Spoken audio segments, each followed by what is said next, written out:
Now when Jesus had concluded all his sayings in the hearing of the people, he entered Capernaum, and a certain centurion's servant, who was dear to him, was sick and ready to die. So when he heard about Jesus, he sent elders of the Jews to him, pleading with him to come and heal his servant. And when they came to Jesus, they begged him earnestly, saying that the one for whom he should do this was deserving, for he loves our nation and has built us a synagogue.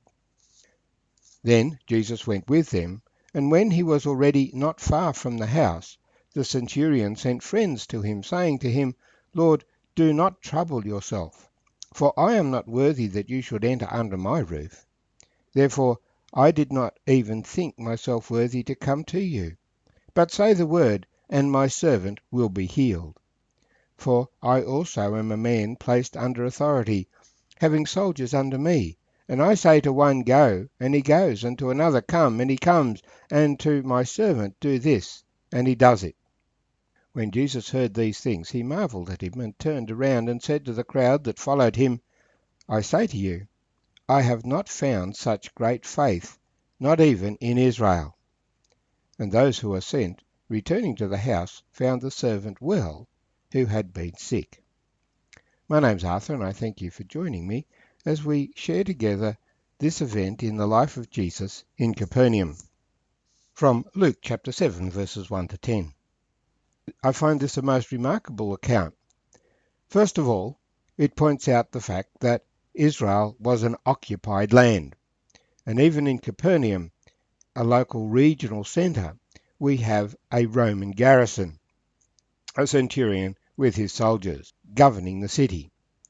And so the elders of the city would need to regularly negotiate and relate to the representative of the Roman power, the centurion. And this centurion, although he was a Roman, would obviously have kept a close eye on what was happening in Capernaum and the surrounding area. That was his job, to monitor what was happening. Now, the Romans had a history in Galilee. We read in the history books that they had crucified 2,000 followers of a rebel in Galilee.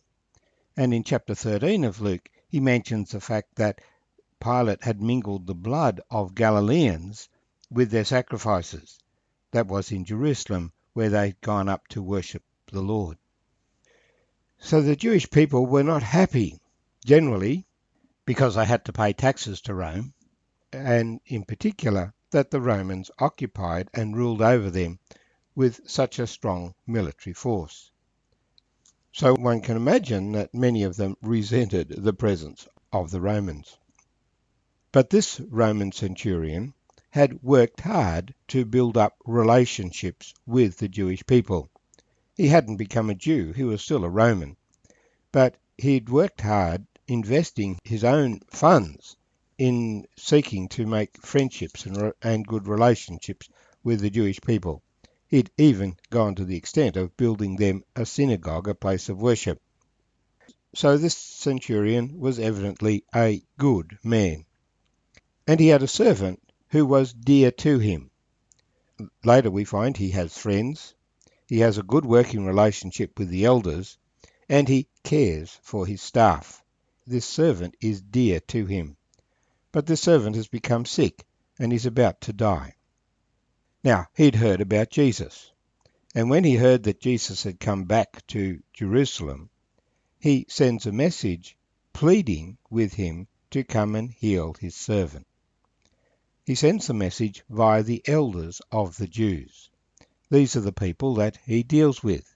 He doesn't send his servant, he doesn't come himself, but he gets the leaders of the Jewish community to represent him, to plead his case, to come and heal his servant. And they earnestly beg Jesus. So we find that these elders have high respect for this man. And they tell Jesus, they confess their attitude to him. He loves our nation. He has built us a synagogue. He is well deserving. And they were earnest. They really valued this centurion's friendship, and they were willing to go into bat for him. So Jesus goes with them to the centurion's house. The big issue, of course, was that Jewish people did not like going into Gentile premises, lest they should be defiled. The Gentiles knew that, and many of them respected that. Nevertheless, Jesus appears to have been quite willing to go to the centurion's house, even though in the eyes of the Pharisees that would have defiled him. But when the centurion sees that Jesus is coming, he immediately sends his friends to them, saying, "Lord, do not trouble yourself, for I am not worthy that you should enter under my roof." So here, although he is the senior person in Capernaum, and the elders of the city do his bidding, yet he confesses that he is not worthy that Jesus should enter under his roof. He recognizes Jesus in a way that very few other people at that time did, calling him Lord and saying, "I am not worthy," even as John the Baptist had said, "I am not worthy." And so he said, "I did not even think myself worthy to come to you, but say the word, and my servant will be healed." I'm reminded at this point of the story of Naaman the Syrian. A little girl had told Naaman that he could be healed if he went to the prophet in Israel. Well, Naaman went to the king with a message from his king, and the king didn't know what to do. But Elisha heard, and Elisha sent for Naaman to come to him. Naaman came to Elisha's house, expecting to pay a large sum to be healed, and expecting that Elisha would come out and do something fancy, lay his hands on him, or do something. But Elisha just said, "Tell him to go and wash in the river Jordan." Well, Naaman was offended. He was a senior person in the Syrian army. The Syrians dominated the Israelites at this time. He needed more respect than this. But his men urged him to humble himself. He did. He went and washed in the Jordan, and he was cleansed of his leprosy. But this centurion is, in a sense, in a similar position, a senior, powerful military person, but he does not think himself worthy for Jesus to enter his house. He is not demanding a personal meeting. He recognizes Jesus' authority, though, for he says, "I'm a man placed under authority, having soldiers under me, and I say to one, go, and he goes, and to another, come, and he comes, and to my servant, do this, and he does it. Just say the word, and my servant will be healed."